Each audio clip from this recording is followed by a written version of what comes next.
Companheiros na Carne, uma nova série de obras que retratam os sucessos e insucessos dos espíritas.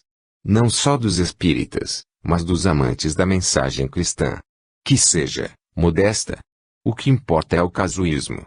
Para mim, os escritores espirituais foram muito generosos, poupando notícias nesse particular, asseverou, com sua típica sinceridade, o doutor Inácio. Generosos, não, Inácio. Foram compassivos, retrucou o professor. Pode ser. Ainda assim o momento pede um susto, insistiu o doutor. Tenho a certeza, Inácio, de que sua ligação com o médium uberabense será o caminho certo para os recados mais diretos. Essa será uma vertente a seguir.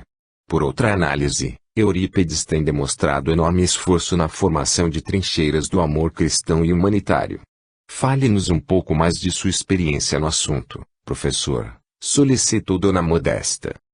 Em todas as épocas, os inventores e descobridores, cientistas e expoentes da cultura, educadores e religiosos tiveram a proteção de frentes solícitas e benfazejas, a fim de exercerem suas missões e compromissos. Trincheiras de amor sempre foram organizadas em torno de quantos acalentaram e viveram pelos sonhos de progresso e amor. Se isso é o dinamismo do mais alto em favor de quantos cuidam do avanço linear do planeta, que se dirá daqueles cuja tarefa é abrir os olhos dos homens, verticalizando a mentalidade e a ação para os destinos além da matéria. Os vanguardeiros da espiritualização sempre são alvos da misericórdia celeste no cumprimento de seus mistérios. Por essa razão, nossa fala converge para um apelo clamoroso e urgente na formação de trincheiras de amor para o planeta. Tais medidas fizeram-se indispensáveis e, algumas vezes, insubstituíveis para com os projetos de caridade e resgate em tempos de transição planetária. Os serviços defensivos do bem, nessa etapa de mutações, são imprescindíveis. Urge a criação de polos de retaguarda e refazimento espiritual. Toda pequenina luz que se acende no bem é tremendamente procurada pelo movimento das trevas densas. Difícil avançar na direção da luz sem inspiração e equilíbrio. E, sem imunidade, não garantimos por muito tempo as aspirações nobres. Os ataques à criatividade dos gênios da perversidade nunca foram tão pujantes. Essa é a lei. É preciso que o inferno procure o céu para exterminá-lo e acabe concluindo sobre a conveniência de aceitá-lo. Pesada nuvem se adensa na psicosfera terrena, proclamando a decisiva hora do ajuste.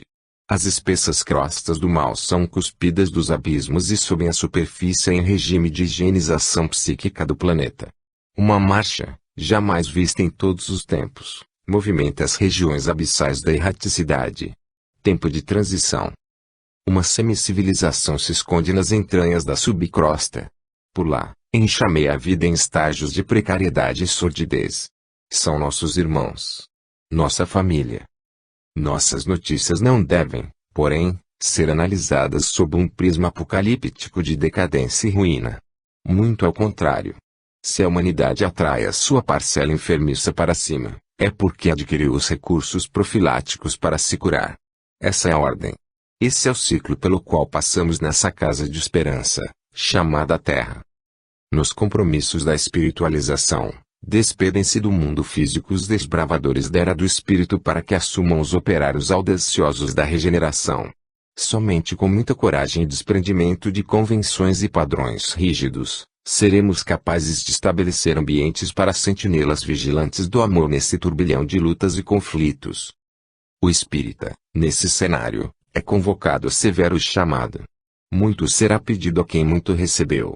Hora de romper com as amarras do receio e, a exemplo do Sr. Allan Kardec, em plena Paris da cultura e do saber, lançar-se ao trabalho.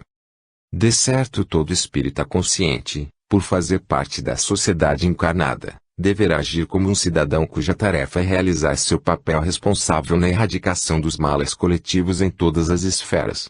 Ledo engano, todavia, será ignorar que a origem de todos os males humanos, em todas as épocas, sempre teve como raiz os sítios da perversidade, organizados há mais de 10.000 anos nas grotescas localidades da vida errática.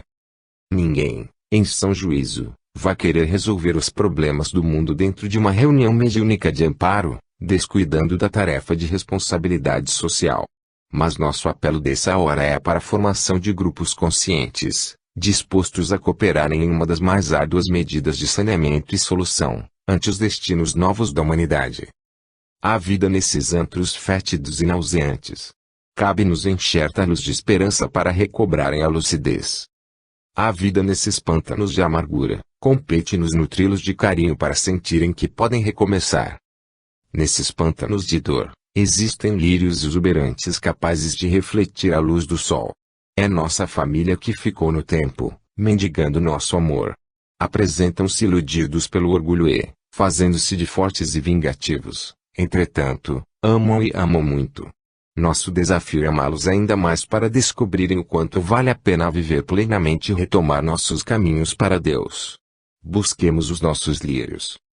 Depois de uma pausa em que se mostrava, sobremaneira, emocionado, continuou o professor. Nossos números de censo são muito próximos do censo humano. No período da vinda do Cristo à Terra, a faixa estimativa populacional girava na ordem de 300 milhões de almas reencarnadas. Nessa ocasião, os censos do mais alto notificam que, entre encarnados e desencarnados, a Terra possui uma população geral na ordem de 20 bilhões de almas.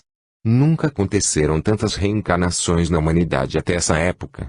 Depois houve um declínio acentuado em virtude da precária condição de vida na derrocada do Império Romano, reduzindo a população humana a menos de 200 milhões de criaturas no corpo. Somente no segundo milênio da era cristã, a população voltou a crescer vertiginosamente, atingindo pouco mais de 500 milhões de almas na carne e até o século XV em 1900, o contingente girava em torno de 1 bilhão e 600 milhões. Mas somente após 1950, encontramos o período decisivo da humanidade. Viramos o milênio com a estimativa da população terrena de 6,5 bilhões de espíritos no corpo e com uma população geral de 30 bilhões de criaturas. Essa projeção nos auxilia a concluir que, em certas épocas, os serviços socorristas realizaram-se totalmente na vida espiritual, considerando ser inexequível efetivá-lo com a participação humana. Depois da doutrina espírita e da experiência adquirida em mais de 100 anos de atividades mediúnicas, o cenário é outro. Hoje são mais de 6 bilhões de espíritos no corpo e nunca a Terra passou por tão diferenciado processo de êxodo, migração e emigração de espíritos entre o mundo dos sentidos físicos e extrasensoriais. A senhora tem reflexões mais claras, Dona Modesta, sobre o significado desses dados? É verdade, professor. Venho analisando-os para ter uma noção mais fiel sobre a extensão do trabalho que nos aguarda neste século, junto aos servidores da mediunidade em ambas as esferas. A Terra tem hoje um pouco mais de 6 bilhões de almas, envergando o corpo carnal. Sua população geral, conforme os censos do mais alto, chega à faixa de 30 bilhões de criaturas atraídas pelo magnetismo e lutas do planeta. Do contingente geral, temos 20% dos habitantes reencarnados, o que possibilita pensar em 4 almas de cá para cada uma na vida física. Através de controles bem mais elaborados e sem margens de falhas, as equipes de celestes sociólogos, que orientam os destinos dos continentes, destacam que 4 bilhões desses 6 bilhões reencarnados são almas doentes que purgam dolorosos processos de reeducação. Os outros 2 bilhões são corações na busca ostensiva de sua recuperação, entre os quais, pouquíssimas vezes, encontramos os chamados missionários coletivos, ou encarregados de outorgas específicas que venham a corroborar com o planejamento do progresso e bem-estar social.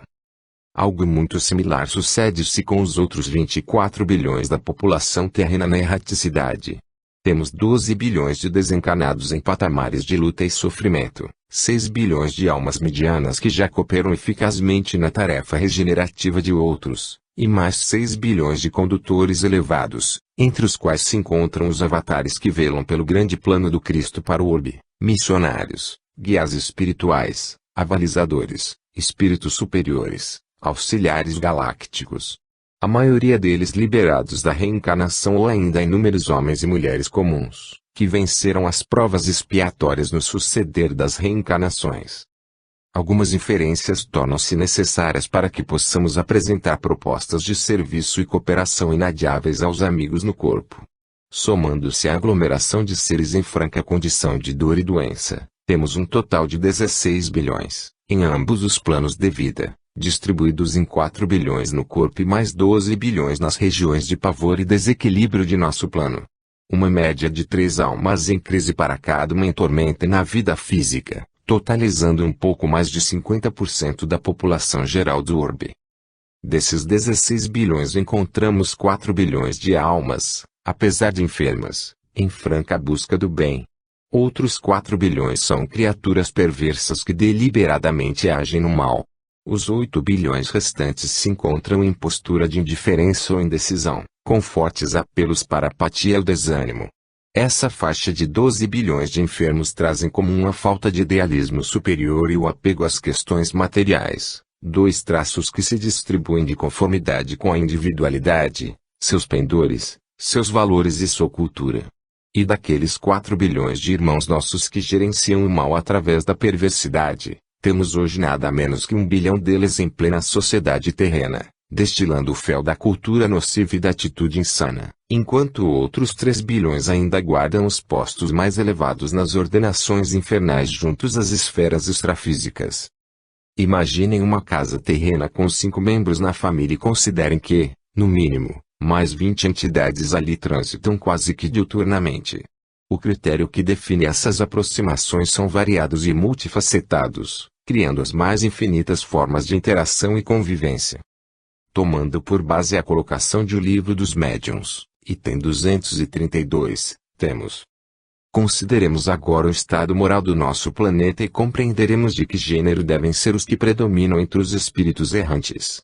Se tomarmos cada povo em particular, poderemos, pelo caráter dominante dos habitantes, pelas suas preocupações, seus sentimentos mais ou menos morais e humanitários, dizer de que ordem são os espíritos que de preferência se reúnem no seio dele.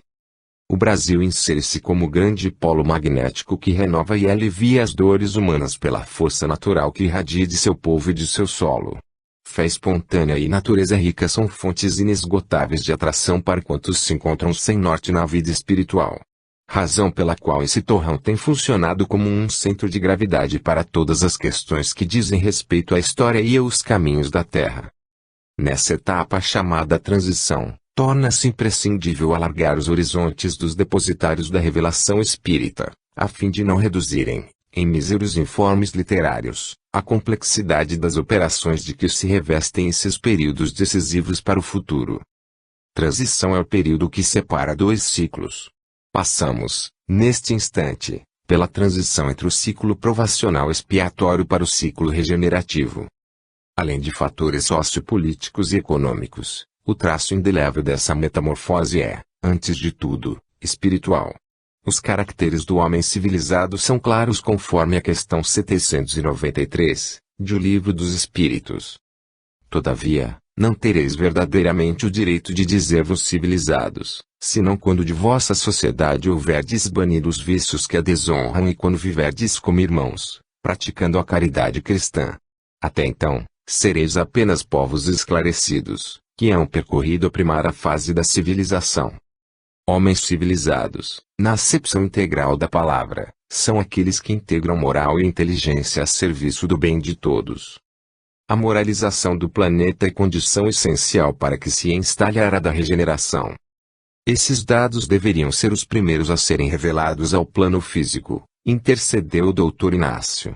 Somente estando por aqui para se ter noção do significado de uma tarefa de intercâmbio nesse cenário de lutas globais. Exatamente, Inácio. Esse é um foco importantíssimo, volto a insistir, lá vem o cabeça dura, descontraiu Dona Modesta. Você já sabe, Modesta, claro que sim. Você adoraria dar notícias sobre os infernos. Que sabem os espíritas sobre dragões, as 7 organizações do mal, a origem de Lúcifer, a influência das falanges perversas na raiz do mal. Que noções possuem sobre a antropologia da maldade organizada no planeta? Será que já ouviram sobre as escórias, o vampirismo assistido e os vibriões? Quem revelou algo sobre os 7 vales da perversidade e o cinturão vibratório que agasalha a humanidade? Quantos conhecem sobre as relações entre religião e as ordenações das hostes do mal? Quais informações possuem sobre a vida social nessa semicivilização? Que conhecem além do umbral? E acreditariam? Aparteou o professor. Sublinhando certamente teriam dificuldade. Se eu mesmo, estando aqui, me assusto ainda com o que vejo, que se dirá no plano físico. Apesar disso, a hora chegou e estamos convocados a novos procedimentos. Inácio tem razão, professor. Eurípides referiu-se à parábola das bodas. Não podemos pensar naqueles que são considerados os aprovadores da pureza doutrinária se desejamos servir ao Cristo. Se nossos propósitos forem honestos e consistentes, serão ouvidos pelas almas livres de amarras culturais e dispostas a dilatar sua visão espiritual. Só não podemos ser ingênuos, concluiu Dona Modesta. Nossa coragem não pode ser ingênua. Nisso concordo. Completou o doutor Inácio. E o professor, que pensa? Realmente compete-nos informar sobre a extensão do mal para chamar os homens a dimensionar o serviço que nos aguarda. Entretanto, haveremos, igualmente, de noticiar sobre as medidas salvadoras do bem a fim de incentivar o otimismo. O excremento mental de expressiva parcela da humanidade geral, decorrente de hábitos primitivos e de atitudes perversas, contamina a psicosfera terrena com espessa nuvem bacteriana capaz de provocar desequilíbrios de variado matiz. Organizações que envelheceram nas técnicas do mal e da sordidez, da crueldade e da inteligência beligerante, mais que nunca, agitam seus bastonetes de ódio contra as felizes investidas do mais alto em seus túmulos de maldade. Essa matéria mental, por si só, representa pesado ônus para o psiquismo humano que, para se ver livre de seu contágio, carece de severo regime de asseio nos pensamentos, nos costumes, na oração defensiva, na meditação e na ação benfazeja. Estamos todos, sem exceção, a serviço do programa regenerativo da humanidade, planejado pelo Cristo para a instauração da era do Espírito na Terra. Os corações apaixonados pelos interesses maiores assumem espontâneos retornos à vida material no desafio dos testemunhos. Outros tantos, que já se encontram nos ofícios de espiritualização, são convidados a trabalhar pela escória das trevas em ambos os planos de vida. Uma encarnação nesse clímax vale por mais duas, considerando o aproveitamento que se fará. Essa é a mensagem contida no Evangelho quanto aos trabalhadores da última hora, que recebem salário igual, mas que suam com mais intensidade os seus membros no trabalho ativo. Quem desdenhar semelhante quadro aqui apresentado por nós, certamente estará optando pela ilusão que prefere tirar-nos a chance de enxergar e vislumbrar o desafio mais difícil e doloroso, em detrimento das leiras confortáveis de labor, assemelhando-se ao lavrador que, pretextando prudência, não sai ao sol, nem vai aos campos, aguardando farta colheita de frutos somente porque tem em seus celeiros os divinos grãos do Espiritismo. Mensagens como essas ainda não devem ser dirigidas a uma comunidade que não se sente sensibilizada por trocar horas de lazer pela edificação moral. Se muitos aprendizes ainda vacilam em acreditar que as trevas podem com grande mestria reencarnar os verdugos do vício e da veleidade, como acreditarão em propostas voltadas para o sacrifício e o desprendimento? Se muitos médiuns ainda vacilam em deixar seus prazeres de fim de semana, quando receberão semelhantes notícias? Certamente, nesses casos, e os velhos chavões funcionarão como escape e justificativa, porque mensagens tão desastrosas quando o Espiritismo devem confortar? Porque notícias tão tristes quando a função da boa nova é dar a boa notícia? Outros mais dirão, a que pode nos conduzir essas ideias senão ao medo e terror? Ainda outros vão asseverar, com que fim, algum espírito do bem trataria desses assuntos? As perguntas se multiplicarão, embaladas pelo desculpismo e pela invigilância dos que se acostumaram aos regimes de dever cumprido no limite das folgas. Porém, aos que destinamos essa convocação em regime de urgência, será pedido muito equilíbrio ante o medo de dar novos passos e a prudência que, nós próprios, os conclamamos para não se perderem nos labirintos da fascinação e do fanatismo. Tomaremos, portanto, medidas no intuito de apressar a formação de novos horizontes aos lidadores espíritas no que concerne à mediunidade. Que cada qual reúna a sua equipe e defina os passos, arrematou Dona Modesta. 4. Novos colaboradores. Aliás, que importam algumas dissidências, mais de forma que de fundo. Notar que os princípios fundamentais são os mesmos por toda parte e fusão de unir num pensamento comum, o amor a Deus e a prática do bem. O Livro dos Espíritos, Conclusão. Item 9. Era chegado o momento de levarmos ao mundo físico um novo contingente de reflexões acerca das relações interdimensionais.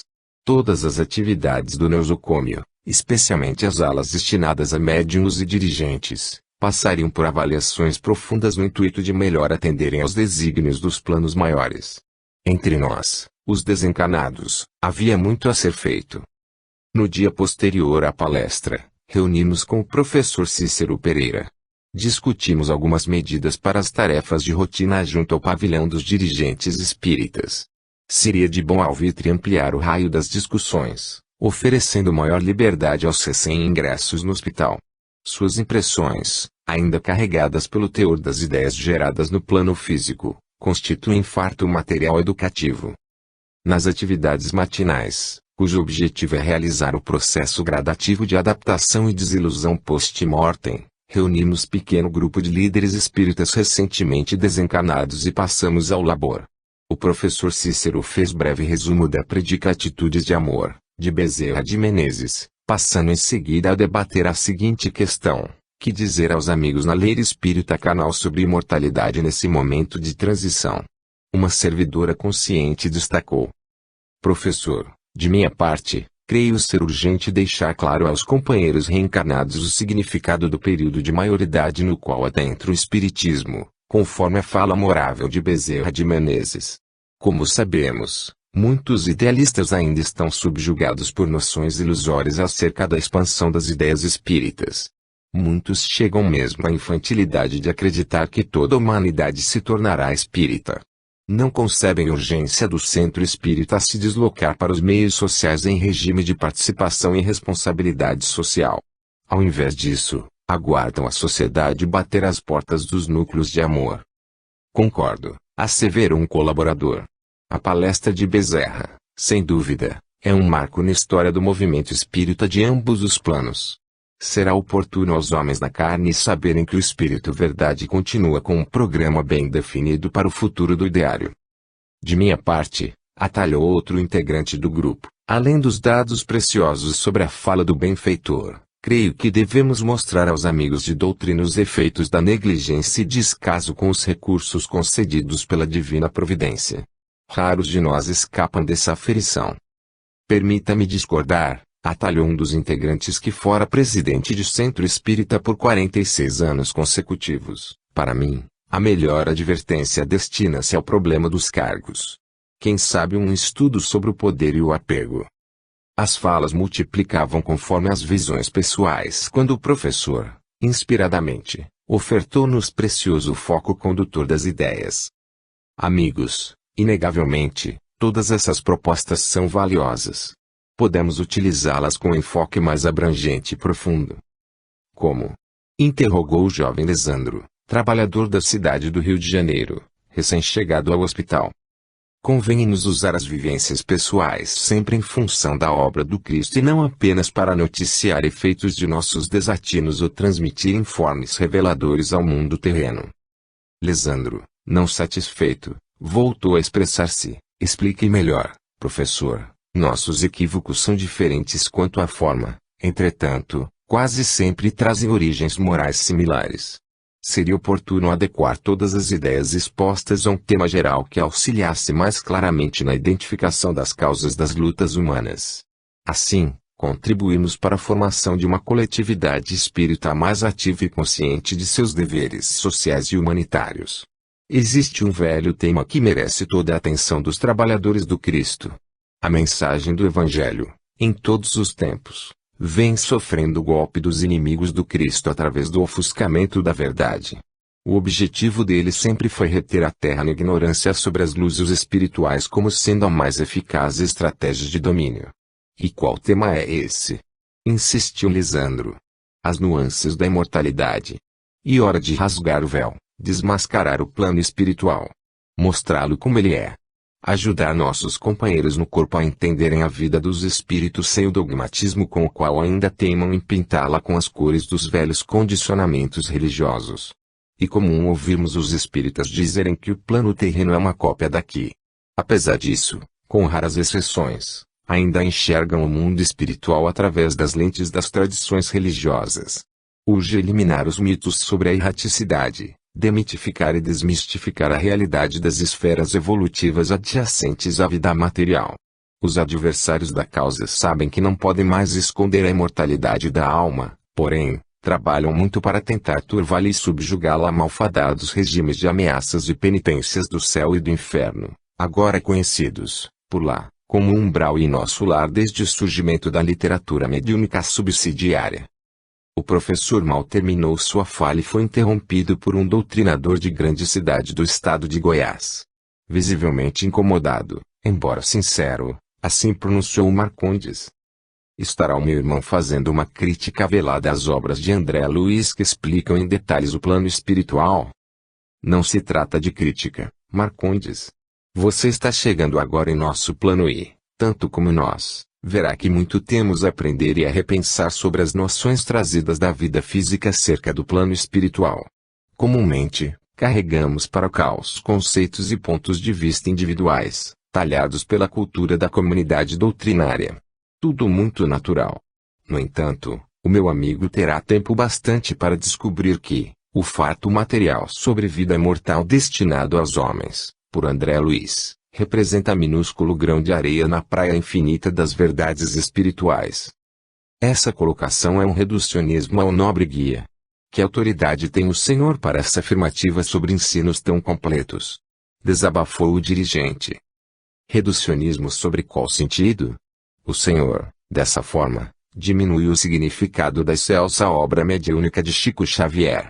Para mim, essas obras constituem a quarta revelação. Que mais precisa um homem saber além dos ensinos enviados por André Luiz? Além do mais, quem pode questionar a literatura do médium Xavier? Não intenciono diminuir. A excelência desse nobre guia se manterá para a eternidade. Ele próprio, todavia, nunca assumiu, assim como seu medianeiro, a condição popularizada de infalibilidade. Se encontrar por aqui com André Luiz, verá que ele mesmo gostaria de complementar seus apontamentos, alguns deles atualizados pela ciência. Suas percepções, irmão querido, ainda estão marcadas pela natural influência de acanhadas percepções da cultura terrena. Os livros desse mensageiro são como capítulos bem escritos no grande livro da verdade. Muitos capítulos lhes antecedem e vários outros o sucederão. Teremos a quinta, a sétima, a milionésima revelação e ainda haverá o que ser revelado. Quanto a questionar médiuns e os frutos de sua lavra, é questão credora, igualmente, de muitas considerações. Nesse campo, infelizmente, ora os homens têm sido ingratos e antifraternos, ora idolatras e crentes demais. Com o conteúdo desses livros, temos material para 4 reencarnações ou mais, então que ideia é essa de enviar mais novidades mediúnicas? Com qual finalidade? Falou o líder já com certo grau de irritabilidade. Sem dúvida, essa série mediúnica será material para muitas encarnações, se estivermos falando do fundo moral que as compõe. Entretanto, meu companheiro, referente a novidades e revelações, André Luiz ainda tem, ele próprio, muito a dizer em acréscimo ao que já escreveu. Parece-nos, infelizmente, que os médiuns se sentem dignos de sua companhia. Eis um dos problemas muito explorados pelas trevas. Os núcleos do amor cristão no planeta precisam tomar consciência de sua ocorrência. Urge rasgar véus. Estaria, porventura, afirmando que existem outros médiuns em condições de receber André Luiz pela mediunidade? E por que não? Não só André Luiz, mas todo o céu está à procura da terra. É de se lamentar a crença difundida entre os médiuns espíritas sobre a distância na qual se encontram os bons espíritos.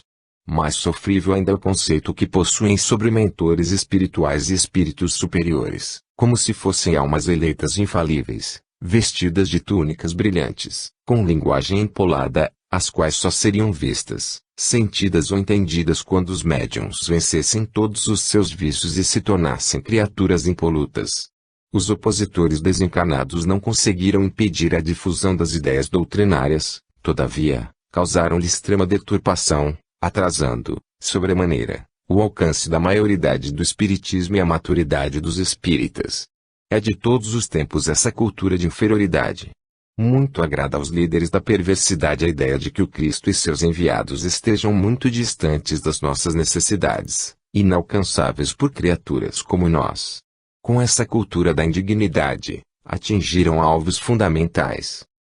Evidentemente, será mais difícil a André Luiz obter os resultados excepcionais através do médium que não saiba conjugar os verbos servir e aprender, acrescidos da atitude do sacrifício. O problema não é a suposta distância na qual estejam os espíritos sublimes em relação aos homens, e sim a atitude enfermiça de apatia que preferem manter os homens relativamente aos espíritos sublimes. Eis a razão de se rasgar o véu e apresentar, aos nossos parceiros de causa, o mundo espiritual despido de inverdades alimentadas pela obsessão da ignorância e do preconceito que ainda carregam.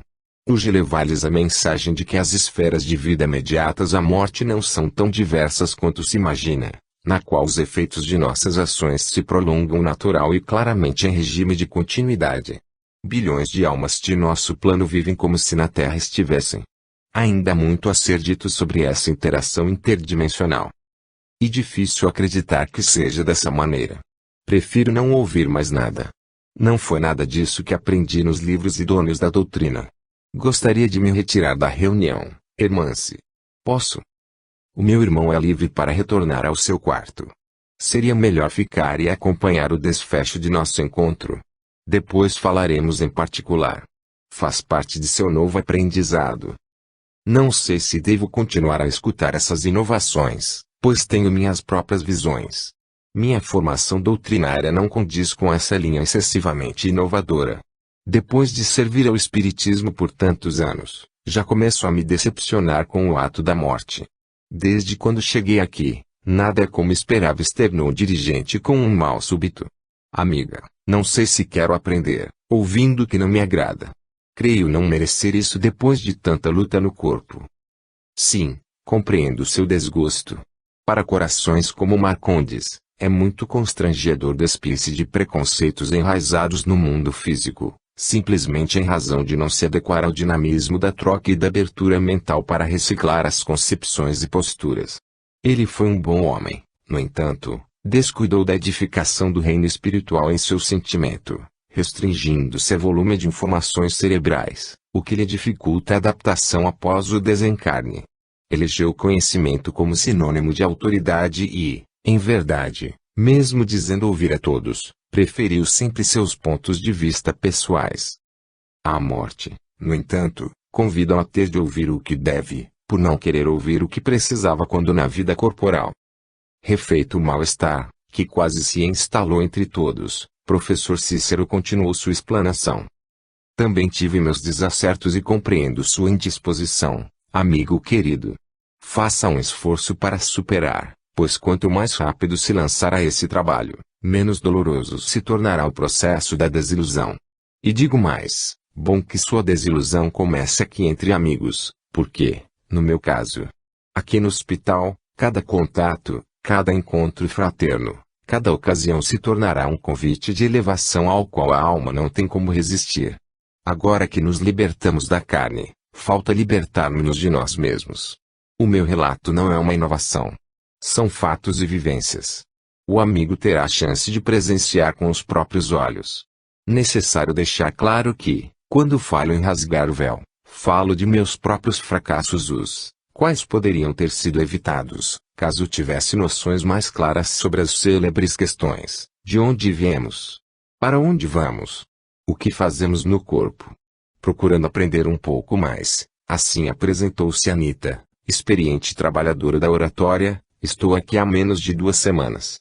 Meu trespasse foi muito doloroso em razão da doença lenta e progressiva. Sinto-me como se tivesse renascido depois da morte, e, mesmo com tão pouco tempo nesse outro lado, já percebi muita coisa que jamais ouvi dizer através dos livros mediúnicos. Fico deveras entusiasmada com a iniciativa de levar aos confrades no corpo informações novas sobre os fatos presenciados na vida extrafísica. Fico feliz com sua contribuição, Anita, atalhou o professor. Nossa tarefa, contudo, não pode circunscrever-se ao mero ato de fazer revelações sobre o que vemos ou a forma como vivemos nesse outro lado da existência.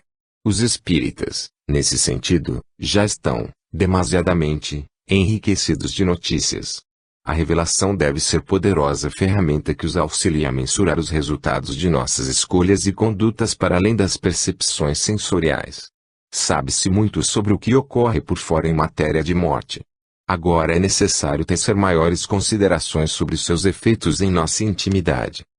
Quando o explanador terminou de falar, Marcondes, imediatamente, levantou-se da cadeira e disse, inconformado: para mim, chega. Com licença. Não quero ouvir tanto sofisma. Tem que estar havendo algum problema com vocês.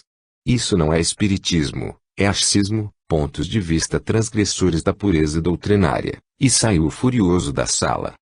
Logo após a saída de nosso irmão, outro fato inusitado veio da parte de experiente líder espírita, cujo trespasse havia se dado há alguns dias. Assim expressou-se Selena, líder influente em Minas Gerais.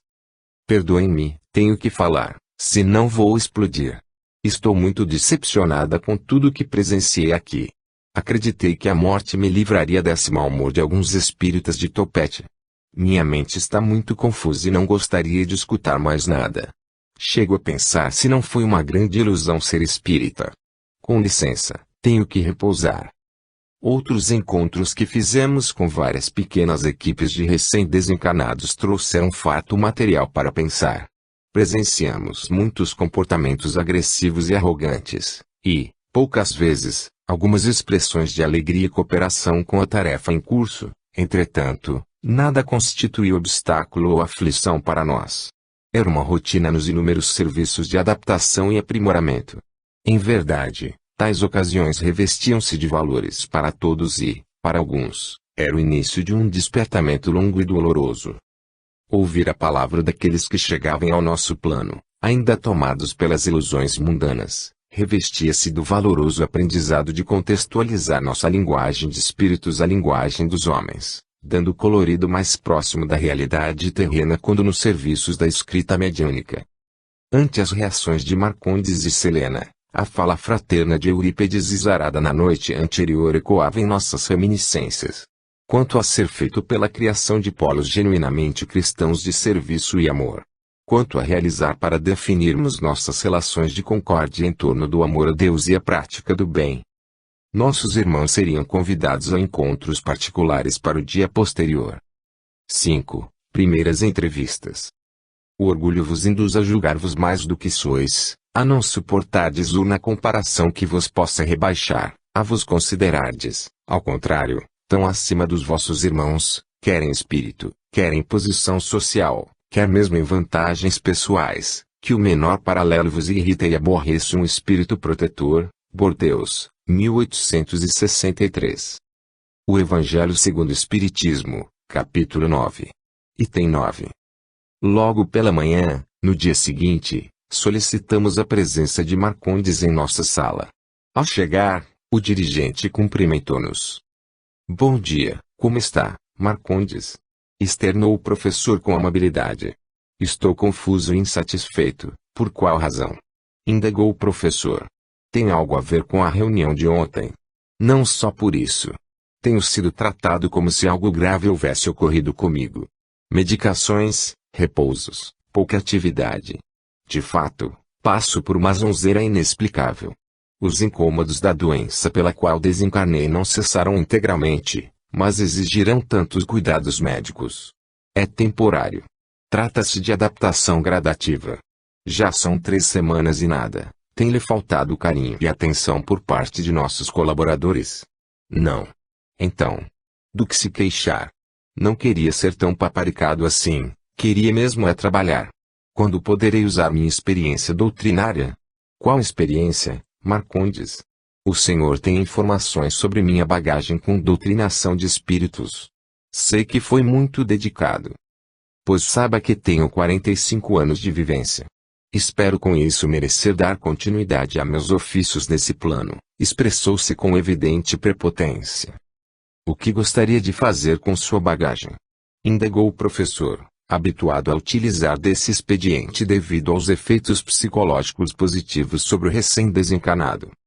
Ingressar nos abismos e conhecer de perto essas criaturas que sempre doutrinei.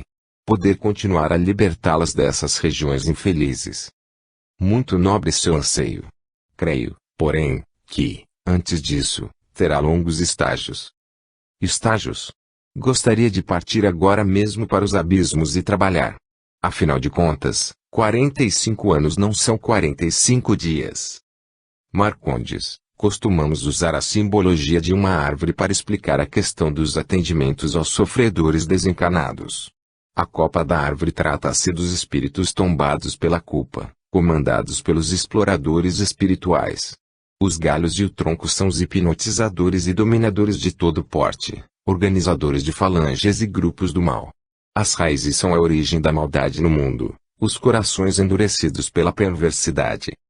Lutei com todos eles durante essas décadas. Equívoco de sua parte, Marcondes, equívoco. Indagou contrariado. Você sequer atingiu a copa da árvore. Nunca esteve com nenhum espírito dos abismos. Pelo menos na doutrinação, o senhor deve estar caçoando, professor Cícero. Não é esse o seu nome? Sim, esse mesmo meu nome. Não estou caçoando, estou afirmando.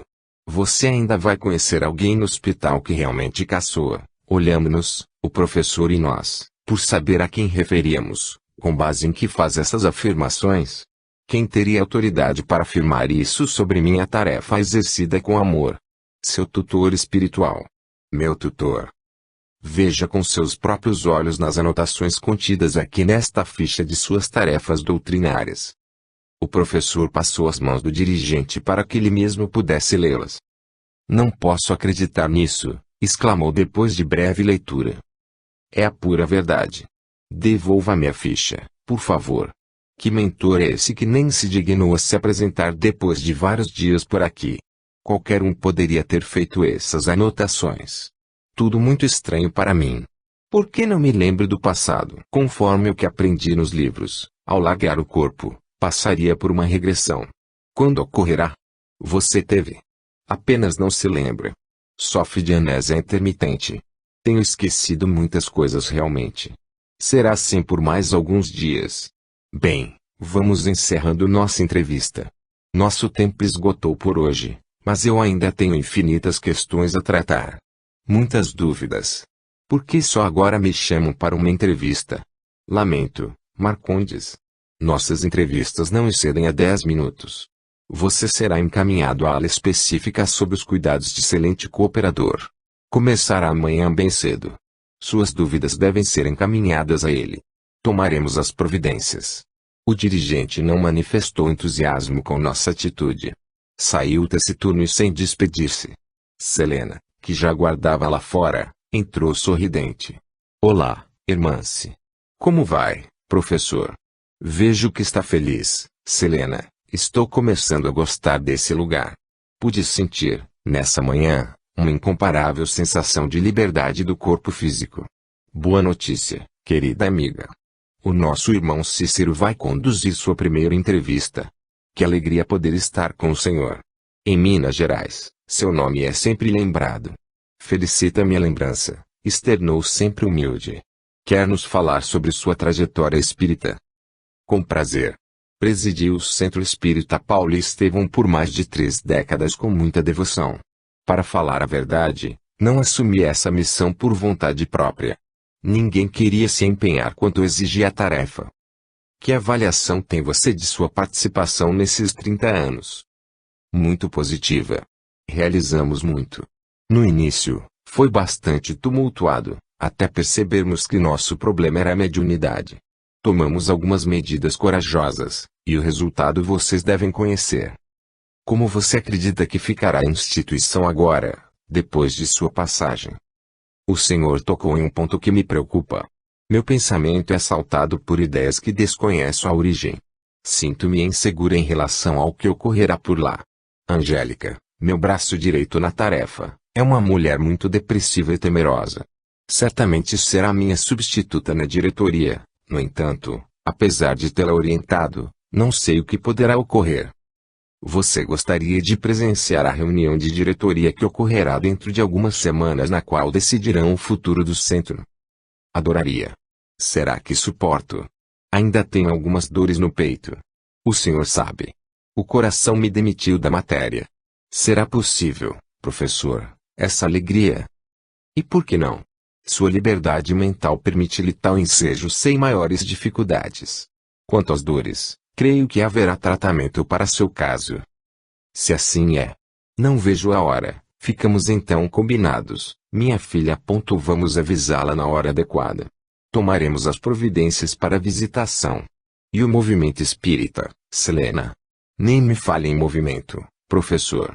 Afastei deliberadamente nossa casa das queilas da unificação. Por quê? Muita falsidade e pouca utilidade. Quando paramos de nos envolver com essas questões administrativas de movimento, nossa casa passou a produzir mais e todos ficamos mais gratificados pelo trabalho. Compreendo seus motivos. Teremos tempo para mais detalhes oportunamente. Esse assunto não me encanta nem um pouco. Quero aproveitar para me desculpar com vocês dois. Ontem fiquei muito chateada com aquela reunião. Como disse, tenho aversão a esses espíritas topetudos que acham que podem controlar tudo. Jamais imaginei que os encontraria depois da morte. Deparei-me com o tal senhor, referiu-se a Marcondes, aí fora, e sequer me cumprimentou. Essa é a razão de nossas discussões, Selena. Rasgar véu significa deixar mais claro aos homens os acontecimentos que cercam a morte. Analisar as lutas que carregamos para cá. Tenho me deparado com muitas surpresas neste hospital. Começo a compreender a razão de notícias detalhadas ao mundo físico sobre a situação dos espíritas depois da morte. Muito bem. Por hoje é só. Apresente-se bem cedo, amanhã, em sua nova ala de serviços preparatórios. Obrigada, professor. Obrigada, irmã-se. Sinto-me muito bem entre vocês. Alegria é nossa, minha filha. Jesus a abençoe nos novos passos. Selena e Marcondes seguiam a trajetória da grande maioria nos serviços de adaptação. Novas e mais profundas experiências os aguardavam. A nova ala de serviço seria-lhes um ponto de partida a vastas novidades e aprendizado. 6. Encontro com Inácio Ferreira. Os espíritos que conosco simpatizam atuam em cumprimento de missão. Não raro, desempenham missão temporária. Porém, as mais das vezes, são apenas atraídos pela identidade de pensamentos e sentimentos, assim para o bem como para o mal.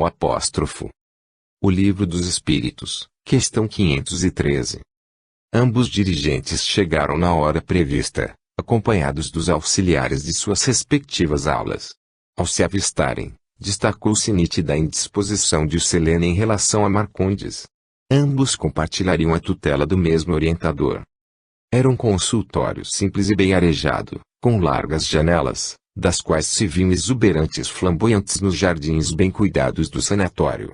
Professor Cícero, que aguardava na antessala, convidou-os. Venham. Quero lhes apresentar o Dr. Inácio Ferreira. Aquele de Uberaba? Perguntou Selena espontaneamente. E ele mesmo. Vejo que temos muitos mineiros no hospital. Referiu Selena às origens do professor. Mais do que você imagina. Batemos a porta e fomos atendidos pelo coordenador daquela ala. Doutor Inácio, estes são os novos estudantes. Alegria em recebê-los. Já os aguardava. Venham, vamos nos acomodar. Assentamos em algumas poltronas dispostas em círculo. Meu nome é Inácio Ferreira. Na prática, sou chamado por Doutor Inácio. Temos, sob nossa responsabilidade, essa ala destinada a médiums e doentes de natureza psíquica. Estive lendo a ficha dos amigos e, se desejarem fazer algum questionamento. Eu quero, respondeu Marcondes antes que Dr. Inácio terminasse sua fala. Fique à vontade, o que faço neste hospital? Não deveria estar em alguma colônia em tarefa? Expressou com severidade e rancor. Aqui é um sanatório, companheiro, eu sei disso. Se o senhor sabe, então deveria saber também a razão de sua presença aqui. Utilizou-se o médico uberabense da franqueza como recurso educativo. Ninguém me notificou nada até este momento. Como poderia saber? E fácil deduzir. Um sanatório. O que é um sanatório, Marcondes, senão um local para recuperar a sanidade? Aqui todos estão em recuperação da saúde mental. O paciente não gostou do que ouviu. Selena observava o diálogo com certo constrangimento. O professor e nós, habituados a semelhante cena, mantínhamos na certeza de que se aproximava um momento delicado. Recuperando de quê? Doutor Inácio. Porventura me confundem aqui com algum doente da cabeça? O senhor irá descobrir por si mesmo. O senhor quer me ofender? Por enquanto, não. Mas, não é o senhor que é médico aqui? Até que me demitam, então, por que não falar o que ocorre? Que espécie de médico é o senhor? Façamos dessa forma, eu vou lhe fazer algumas perguntas no intuito de auxiliá-lo. Está bem. Comece. Como o senhor se sente em relação à sua experiência reencarnatória? Como um vitorioso. Cumpri minha missão. Qual missão?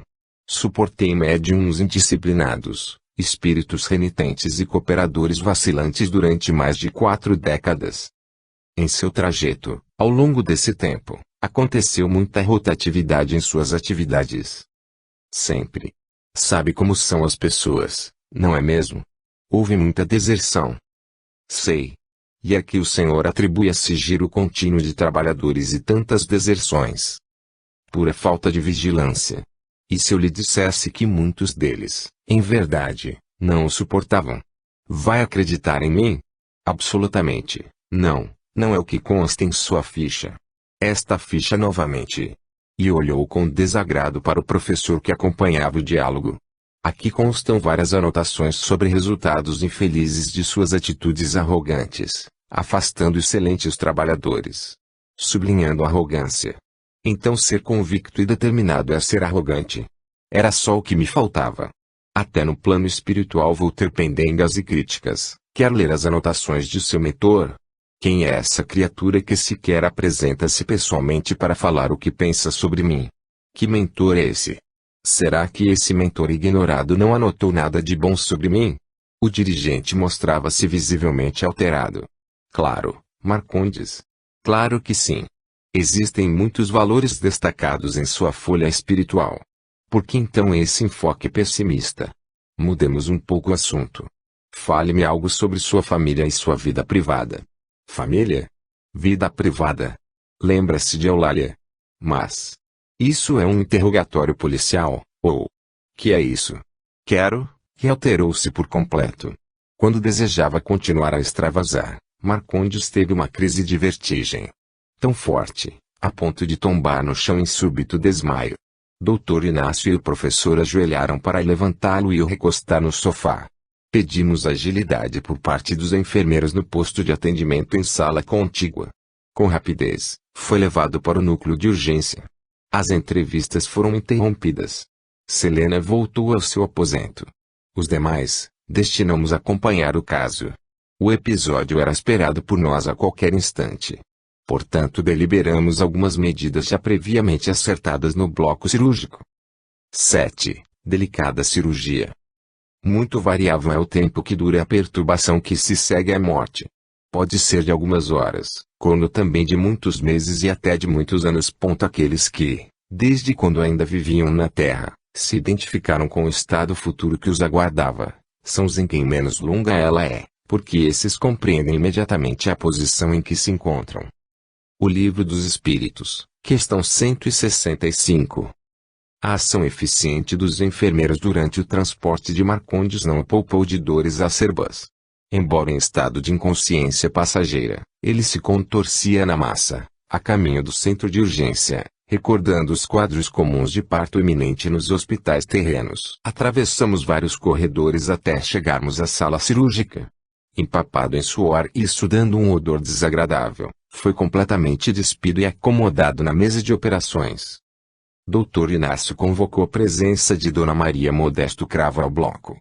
Ele próprio tomaria as medidas de socorro e amparo, em posse de instrumentais avançados, guardando certa similaridade de funções com as pinças e fórceps terrenos. Dona Modesta entrou na sala de forma discreta, já devidamente informada sobre o caso, e oramos em conjunto. Tomamos as vestes adequadas ao momento, e Marcondes foi literalmente anestesiado. Doutor Inácio colocou a médium uberabense, Dona Modesta, com as mãos estendidas sobre a genitália do paciente. Orientada a tocar a bexiga, ouvimos um sonido como se algo vivo se movimentasse por baixo da pele do paciente. As mãos da medianeira funcionavam como se fossem potentes aspiradores de sucção. Serviço lento e de muita concentração. Enquanto isso, Dr. Inácio esquadrinhava com profunda atenção a medida em curso. Após 10 minutos, uma coloração arroxeada formou-se em torno das mãos de Dona Modesta. Uma mutação energética desenvolvia-se com rapidez a ponto de dar liquidez àquela matéria, que começa a escorrer pelas virilhas de Marcondes como uma cera aquecida. A médium acentuou seu poder clarividente e informou que foi um sucesso a operação. Os auxiliares atentos limpavam-no com incomparável zelo e respeito. Subitamente, observamos a formação de um enorme inchaço à altura da bexiga urinária. Dr. Inácio assentou Dona Modesta em cadeira próxima para recuperar o desgaste, enquanto nós aplicávamos passes dispersivos em sua aura. Oramos novamente em conjunto, suplicando o amor paternal em favor de nosso irmão. O silêncio era quase absoluto no bloco operatório. O inchaço atingiu vasta proporção. Com habilidade demonstrando segurança, foram chamadas 2 integrantes da equipe que traziam um recipiente com um pequeno berço, na proporção de uma caixa de sapatos. Era uma incubadora móvel. Então assistimos a um fenômeno singular. Seria belo não fosse a causa geradora. Com pequeno e certeiro corte na altura da bexiga, como procedesse a uma cesariana, foi cuspida uma forma ovoide para as mãos de Dr. Inácio, como se Marcondes a desalojasse de suas entranhas por ato inconsciente. Era do tamanho e formato de um abacate de cheiro repugnante. Uma matéria viscosa e com coloração esverdeada envolvia todo aquele ser. Para quem olha, torna-se difícil acreditar que um ser humano encontra-se naquelas condições. Imediatamente acomodada na incubadora, a criatura de aspecto repulsivo foi levada com atitude maternal e sagrada pelas companheiras das alas do subsolo do hospital. Olhamos para Dona Modesta, que deixava escapar algumas lágrimas de alegria. Ela sempre diz que, apesar da dramaticidade da cena, Deus é tão bom que nos faz sentir como se estivéssemos em uma sala de partos, dando vida e luz a almas que se iludiram no cadinho das provas. É um parto para a vida, para o recomeço. O paciente não dava mostras de consciência. Sangrava intensamente. Dr. Inácio tomava as medidas para estancar a hemorragia que, além do líquido, expelia formas de vida não inteligente em condição larvária. Aparelhos de cauterização com recursos naturais e passes de sopro foram usados durante alguns minutos. Logo se constatava que a organização perispirítica de Marcondes, através do automatismo adquirido nos milênios, cessava o processo de expurgar aquilo que não serviria mais ao desiderato de evolução. Ao todo, a operação durou 60 minutos. Agradecemos em prece. Logo após, o dirigente, ainda sem consciência, foi transferido para a ala restrita dos pavilhões inferiores no subsolo. Dr. Inácio aparentava exaustão, entretanto sua verve peculiar ainda pronunciava-se com uma outra pitada de humor para com todos. Somente depois de 3 horas, aproximadamente, nos informaram de que nosso irmão havia recobrado os sentidos. A pedido de Dr. Inácio, fomos à ala restrita. Passando pelo corredor repleto de casos iguais ou mais graves, ouvíamos os gritos de dor lancinante. Quando chegamos, o paciente acabara de balbuciar a primeira palavra. Que aconteceu? Falou com dificuldade e lentidão. Quanta dor! Quem é o senhor? Aquiete-se, Marcondes. Você acabou de passar por uma delicada intervenção cirúrgica, manifestou o Dr. Inácio. Cirurgia? Isso mesmo. Fique tranquilo. Tivemos sucesso integral. Essa é a Rosângela, a enfermeira que vai cuidar de você, e apresentou a jovem cristã, devota às fileiras das igrejas evangélicas na terra. E essa dor? Não vai passar? Vai ser assim por algumas horas. Mas tenha certeza de que não será como a dor que teve no corpo físico. Corpo físico? Então eu já morri? O estado de confusão do paciente era imenso. Depois falamos. Procure se aquietar. Saímos e deixamos o paciente a cargo de Rosângela e alguns médicos da ala restrita. A ala restrita do Hospital Esperança abriga casos gravíssimos de almas com extremo apego às sensações físicas, ou recém-resgatadas de vales e regiões abismais. São 3 andares de subsolo que chegam a estabelecer elos muito próximos com as vibrações terrenas. São massas e alojamentos adequados a casos de delírios e estados mentais de desequilíbrio intenso. A atmosfera ambiente, até mesmo para os trabalhadores do nosocômio, é de mais difícil absorção. As luzes são apropriadas aos casos em tratamento. Cada ambiente é devidamente acústico, face aos gritos ou gemidos em altos brados, que tornaria impossível o êxito da